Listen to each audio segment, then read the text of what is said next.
दोस्त, हम दोस्ती पर दो लाइन कुछ बोलना चाहते हैं। अरे बोलो बोलो।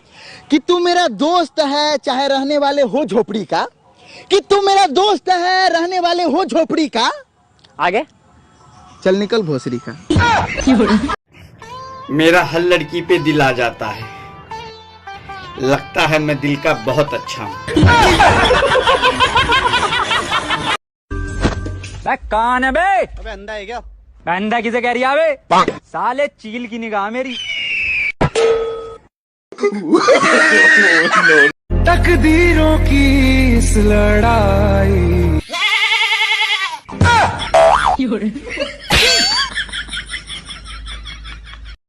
कल मैंने अपनी सेटिंग से एक चुम्मा मांगा तो उसने बोला नहीं मुझे शर्म आती है, फिर मैंने भी कह दी छोटी बच्ची हो क्या?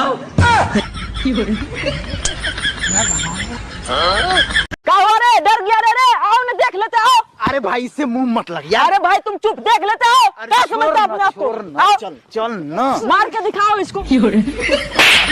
मारो मारो। रात में छत पे जाकर सो गया और मच्छर मुझे पूरी रात कमरे में ढूंढते रहे। बेघर होगा। हम सिंगल लोग हैं जनाब, हमारा फोन बिजी जाने का मतलब है मम्मी मौसी से बात कर रही हैं। पढ़ाई करता है, ऊपर देखो ऊपर। कहो तू हमरा से बात काहे नहीं खूब करत? हम तहरा से बहुत प्यार करेनी।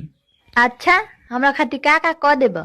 का तहरा खातिर तो पूरा दुनिया के हिला देम। दुनिया के हिला देब? तरह से तो एगो मोटरसाइकिल डबल स्टैंड पर खड़े ना होले। अगर मैं हीरो बन गया तो मेरी पहचान बुरा मान जा।